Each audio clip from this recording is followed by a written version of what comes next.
Est-ce que vous connaissez GamEngine? Vous en avez peut-être entendu parler dernièrement, mais c'est une IA générative, la première IA générative qui a permis de recréer le jeu Doom, en tout cas une partie du jeu Doom, là, que vous voyez à l'écran, sans utiliser le moindre moteur de jeu, uniquement par un modèle neuronal, une sorte de moteur.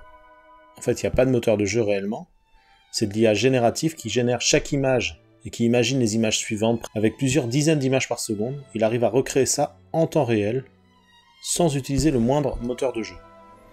Alors on va découvrir ensemble, sur leur site officiel d'ailleurs, de quoi, un petit peu plus en détail, de quoi il s'agit. Mais on est peut-être, et je le pense, et je l'espère dans le bon sens, au début d'une nouvelle ère du jeu vidéo, grâce à l'IA, et je vais vous dire un petit peu moi ce que j'aimerais voir arriver avec ça. Et on va réagir aussi à cette annonce. Donc on va lire un petit peu ce qu'il y a sur le site officiel, et on va détailler tout ça et analyser tout ça. Nous présentons GamEngine, le premier moteur de jeu entièrement basé sur un modèle neuronal qui permet une interaction en temps réel avec un environnement complexe sur de longues trajectoires à haute qualité. Donc GamEngine, le nom du moteur en question, peut simuler de manière interactive le jeu classique Doom à plus de 20 images par seconde. Comme je vous ai dit, plusieurs dizaines d'images par seconde, donc on est à 20. Mais on n'est qu'au début, hein, avec un seul TPU.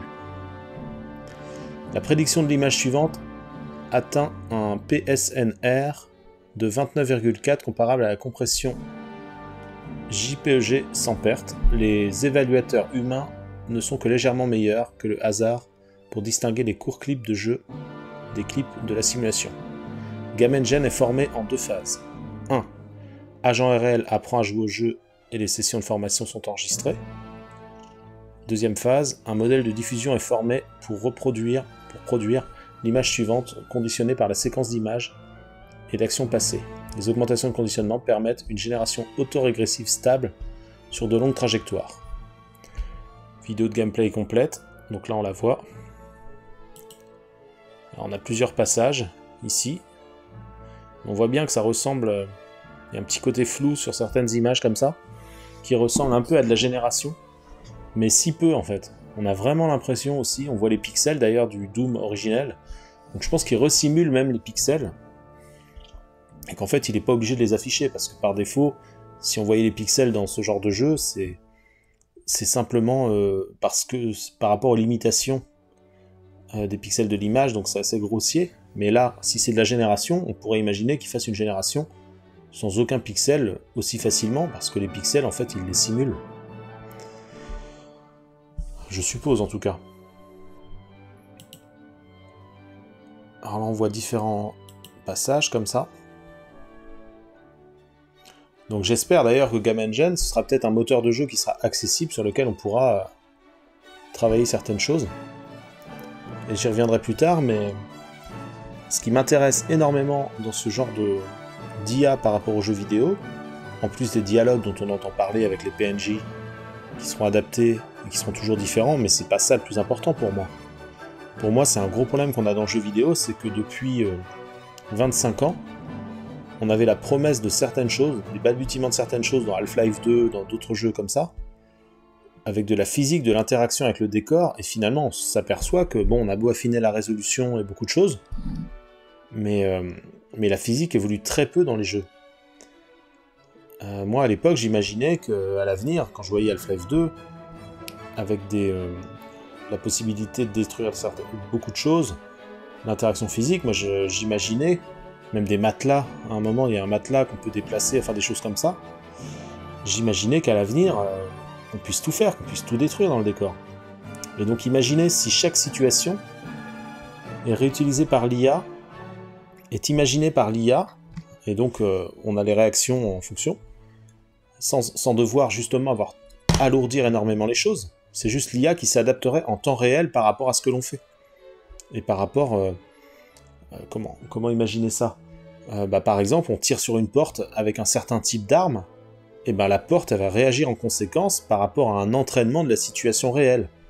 C'est-à-dire plutôt que juste avoir une porte qui ne bouge pas comme dans la plupart des jeux, ou qui puisse se casser après plusieurs munitions dessus, et d'ailleurs c'est encore rare aujourd'hui, et ça je ne comprends pas, c'est quasiment jamais même, et bien là on peut imaginer qu'en fonction du type de cartouche que l'on envoie dessus, ou même sur un mur, sur tous les éléments du décor même, en fonction du type de cartouche, du type d'arme, même si on donne juste un coup de pied, un coup de poing avec le personnage, sur une porte ou un mur ou un élément de décor, on peut imaginer qu'après avoir analysé des tonnes d'images, de vidéos, après avoir été entraîné sur des situations comme ça, et ben l'IA génère la plus forte probabilité de ce qui doit arriver si telle munition est projetée sur tel décor. C'est-à-dire qu'on peut imaginer qu'on puisse totalement interagir dans le jeu. Et moi, c'est ça qui me faisait rêver quand j'ai découvert Half-Life 2. Moi, je pensais que 20 ans plus tard, les jeux seraient comme ça. C'est-à-dire, imaginez, pour moi, c'est ça l'intérêt. Et c'est ça qui n'évolue pas. Et je comprends pas. On tourne en rond, en fait, depuis toutes ces années. Je pense que l'IA peut être justement la solution par rapport à ça. On n'en parle pas assez souvent, mais pour moi, c'est ça le truc. C'est ça le truc qui serait vraiment excellent, même en termes de gameplay. C'est-à-dire, on se retrouve, je sais pas, on se retrouve dans une forêt un peu, voilà. On est poursuivi par une créature. On va dire une créature qui a la force... une créature qui peut... voilà. On est poursuivi par une créature. Et l'idée, c'est, voilà, on tombe sur une cabane dans la forêt, sur une maison au milieu de la forêt, voilà. On rentre dans la maison, on peut se barricader avec les éléments que l'on trouve dans la maison, ou même des branches et tout ça que l'on peut apporter à la maison, et puis que quand la créature arrive, elle a une telle force qui est déterminée, elle a une énergie, voilà. Tout ça, faut pas que ça parte dans le n'importe quoi, il faut justement définir des éléments. Et l'idée qui serait absolument géniale, c'est que la créature, de manière ultra réaliste par rapport à la constitution des murs, du décor et autres, et ben qu'elle puisse progressivement essayer de rentrer dans la maison en tentant de forcer les murs, que les murs se détruisent éventuellement peu à peu, ou que la porte vacille peu à peu, mais pas directement, voilà, selon ce avec quoi elle est constituée, et que nous, on puisse se défendre de la même manière à l'intérieur de cette maison, et que plutôt que d'avoir les armes un peu basiques comme on voit dans les jeux habituellement, cette fois-ci, on pourrait utiliser tous les éléments de décor qui sont à notre disposition, et aussi pour se protéger. C'est-à-dire une chaise, une table, n'importe quoi, une chaise, on déplacerait un canapé ou autre pour renforcer l'accès à la porte, pour bloquer la porte, et pas juste une animation. Alors on voit ça parfois, mais c'est juste déplacer une caisse, enfin voilà, c'est des choses très simples. Là, on peut imaginer dans un jeu avec des zombies, on est dans une baraque, on essaie de s'enfermer, imaginez un Last of Us par exemple, on est dans une baraque, il y a les zombies qui arrivent, qui commencent à forcer les fenêtres et les portes, et puis nous, on va prendre tous les éléments de décor pour essayer de se barricader.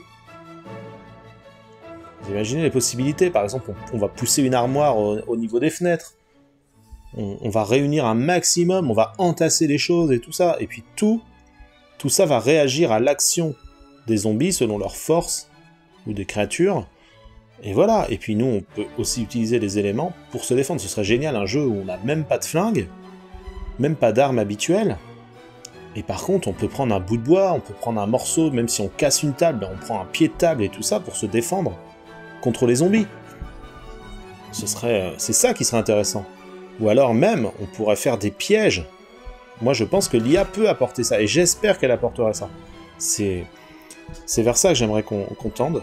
Imaginez, on peut même faire un piège, c'est-à-dire qu'une créature ou les zombies pourraient rentrer dans la maison, nous on a une petite sortie dissimulée pour pouvoir s'échapper de la maison, et puis on met le feu. On met le feu, et voilà. Et que tout soit régi de cette même façon, qu'on puisse, je sais pas, grimper à l'arbre après, voilà, se faire une arme, se construire une arme, enfin voilà, que tout soit utilisable et que tout réagisse en temps réel par rapport à ce qui se trouve devant nos yeux. Les développeurs n'auraient même pas besoin... Alors, les développeurs auront toujours un rôle important. C'est le rôle de superviseur du projet, le rôle de la direction du projet, d'une histoire qui peut accompagner le projet. Une histoire, un scénario, un script. Voilà, tout un environnement. On ne nous laisse pas au milieu de nulle part comme ça. Si on choisit, c'est de la science-fiction. Si on est dans des décors d'une telle façon. Si par exemple on est dans un jeu à la Alien. Ça, je l'ai souvent imaginé d'ailleurs. Si je viens sur le concept que j'ai imaginé depuis pas mal de temps, parce que bon, moi je fais de la 3D, vous le savez, je fais pas mal de choses artistiques, j'ai beaucoup d'idées, elles se battent entre elles un peu, même. Ça devient confus parfois. Et l'idée par exemple d'un jeu à la Alien, pour moi, ce serait pas... Alors le concept, je vais vous le dire, ce serait pas trop scripté. Ce serait pas... Voilà. L'idée, c'est qu'on est... Imaginez, scénario d'Alien 2. On a une mission, ok, on n'a même pas une mission nous-mêmes, mais on est enrôlé quelque part.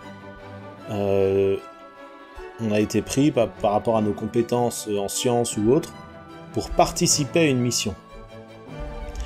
Mais là, bon, si on se limite au vaisseau, à un vaisseau dans les concepts de films aliens, il y a un alien. Juste un alien, même pas, juste un œuf alien avec l'espèce de crabe, voilà, qui nous saute à la tête. Voilà. Il y a ce concept-là, il y en a juste un, ou deux, trois, on va dire deux, trois. Et ça, on le voit déjà un petit peu dans Half-Life, le premier Half-Life. C'est ça que j'aime bien, la suite aussi, mais voilà. Il y a quelques créatures comme ça qui peuvent pondre des œufs. D'ailleurs, ça a été inspiré par Alien, qui peut pondre des œufs dans la bouche de victimes éventuelles. L'idée, c'est ça. Et on voyait ça à l'époque dans Half-Life, alors que c'est sorti fin 97 ou 98. C'est incroyable, et au final, est-ce que ça a beaucoup évolué depuis? Pas vraiment. Et l'IA pourrait nous sortir de ça. Donc le concept d'Alien que j'avais imaginé, c'est ça. C'est ce qu'on retrouve un peu dans Half-Life. C'est des balbutiements de ce genre de concept.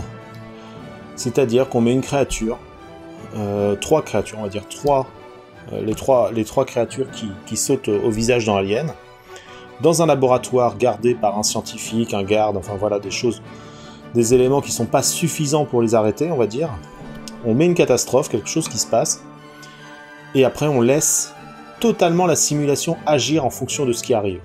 C'est-à-dire que nous, on est à l'autre bout du vaisseau, alors c'est un vaisseau immense, hein, imaginez un vaisseau immense, on est à l'autre bout du vaisseau, il se passe, on est en pleine expédition, on est sur la route d'une expédition, et on peut suivre éventuellement les choses par message, c'est-à-dire on contacte, peut-être par caméra, on est en contact avec le laboratoire, et on voit ce qui se passe, un petit peu la catastrophe, je sais pas, il y a un incendie, il y a quelque chose, qui libère ces trois créatures, et donc les situations seraient toujours différentes par rapport au reparti, enfin quand on relance la partie de zéro, car les choses se passeraient toujours différemment, c'est-à-dire le garde, les scientifiques, comment ils vont agir, peut-être que le garde lors d'une partie, il va réussir, il va se cacher d'une certaine façon, voilà, ou alors un autre coup il va essayer de tirer, il va réussir son coup, il va en éliminer un, les deux autres vont survivre, voilà. À un moment, la créature va sauter au visage du garde, il peut y avoir des réactions différentes, c'est-à-dire d'autres gardes peuvent complètement éliminer le garde et éliminer la créature en même temps, peut-être, ou pas. Et après, les choses vont s'enchaîner, en fait c'est tout un enchaînement de choses, c'est-à-dire à quel moment on va réussir peut-être, soit nous on va choisir de se cacher, parce qu'on a peur d'être aidé, peut-être par les membres des marines, on va pouvoir peut-être leur donner des ordres, justement, pour pouvoir les faire évoluer d'une certaine façon pour s'en tirer plus ou moins bien. Et en dehors de ça, tout le reste agit comme une simulation réaliste, c'est-à-dire le monstre, quel personnage il rencontre, à chaque fois il y a un défi qui se lance, c'est-à-dire le personnage va essayer de se cacher, peut-être qu'il va réussir à se cacher dans un placard, quelque chose comme ça, et il va être complètement épargné, et il va pouvoir nous aider plus tard, ou alors il va être contaminé, et il va faire naître justement un alien plus important par la suite, qui rentrera en conflit avec son environnement. Nous, on pourra établir des stratégies, c'est-à-dire on pourra condamner des portes peut-être, on pourra... Enfin voilà, tout réagirait.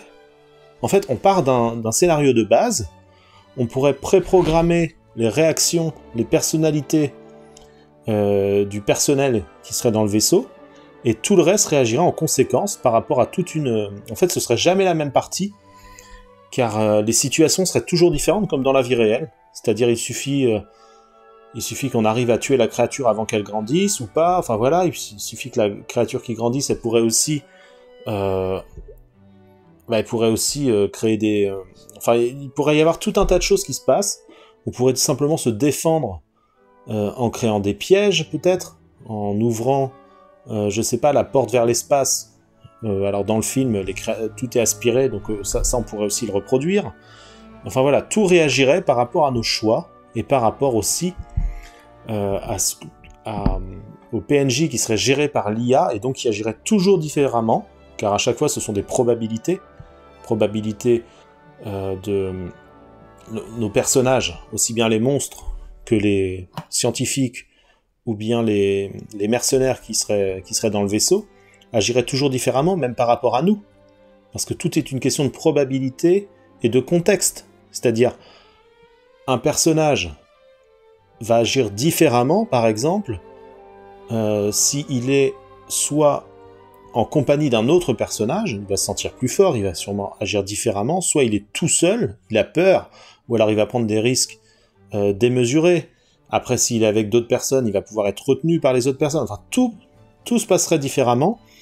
Les développeurs de jeux mettraient les caractéristiques des choses, les situations, c'est-à-dire à quel endroit les personnages commencent, dans quel contexte, dans quelles circonstances, quels sont leurs métiers, quelles sont leurs personnalités, et tout agirait après différemment en fonction du contexte, en fonction de où ils se trouvent à tel moment, et donc de manière ultra réaliste, et nous on serait le joueur, comme ça on essaierait de survivre là-dedans, et la fin serait toujours différente. Peut-être qu'on se ferait tuer comme les autres, peut-être qu'on se ferait tuer en premier par rapport aux autres, peut-être qu'on survivrait, peut-être on aurait même plein de façons différentes de survivre, c'est-à-dire en faisant survivre peut-être tout l'équipage, ou presque, ou alors qu'on va être le dernier survivant si on n'y arrive pas à faire ça justement, ou peut-être qu'on va devenir l'ennemi des autres si par exemple en se défendant, on fait un mauvais geste, on tire sur un mercenaire, et ben les mercenaires après deviendraient naturellement, on deviendrait aussi la proie des mercenaires. Voilà. Donc ça, voilà comment je vois l'IA, ce que pourrait apporter l'IA aux jeux vidéo. Ce serait super, on mettrait une histoire de base, on nous mettrait dans un contexte, et après tout agirait en fonction des actions des uns des autres, et de nos actions bien sûr, et avec une totale... aucune limite, c'est-à-dire on a un bâtiment en bois, on peut lui foutre le feu. On a une forêt, on peut mettre le feu à la forêt. Voilà, tout serait comme ça.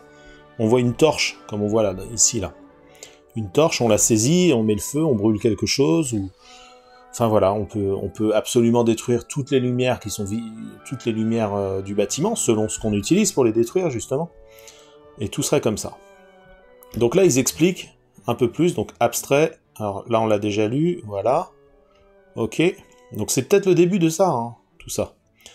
D'ailleurs, GTA 6, il y a eu des annonces, alors je sais pas si elles sont officielles, comme quoi l'IA est déjà utilisée pour simuler l'eau, de la manière dont se comportent les vagues, il me semble, et aussi des réactions par rapport au PNJ, donc peut-être que on verra des avancées là-dessus importantes. Le premier jeu qui exploitera ça vraiment de manière convaincante, sur certains aspects, ce sera peut-être GTA 6.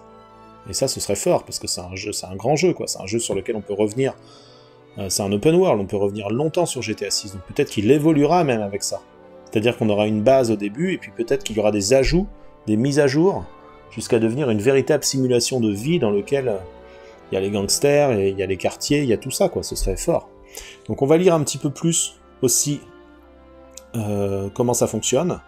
Alors je vais pas tout détailler, mais on va lire ce qu'ils nous disent. Collecte des données via Agent Play. Alors comment l'IA s'organise pour pouvoir réussir à construire tout ça?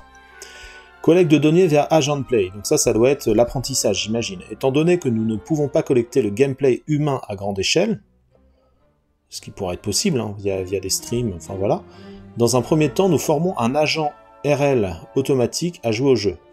en conservant ces épisodes de formation d'action et d'observation qui deviennent les données de formation pour notre modèle. Donc voilà, c'est entraîné.